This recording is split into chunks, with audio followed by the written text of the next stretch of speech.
আসসালামু আলাইকুম। Hello everyone, সবাই কেমন আছেন? আশা করি সবাই ভালো আছেন, আমরাও ভালো আছি।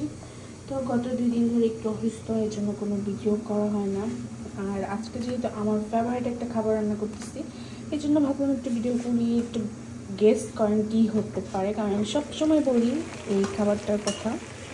এটা আমার অনেক পছন্দের একটা খাবার, লাউ তরকারি। তো আজকে একটা কচি লাউ পেলাম, এই জন্য ভাবলাম যে লাউ তরকারিটা রান্না করি, একটু ভিডিও করি। এই যে এখানে পুরো একটা লাউ,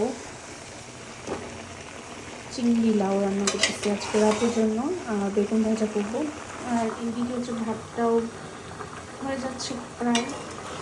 আজকে ভাবছি যে লাউ তরকারিতে একটু পানি দিব না, মাঝে মাঝে লাউ ভালো না হলে একটু পানি অ্যাড করি। আজকে যেহেতু লাউটা একদম কচি, তো আজকে আমি পানি দিব না, পানি ছাড়াই লাউ তরকারি রান্না করবো। একটু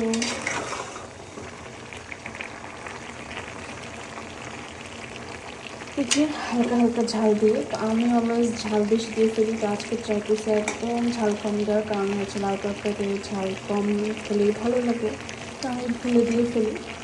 তো সবাই ভালো থাকবেন, আল্লাহ হাফিজ, আসসালামু আলাইকুম।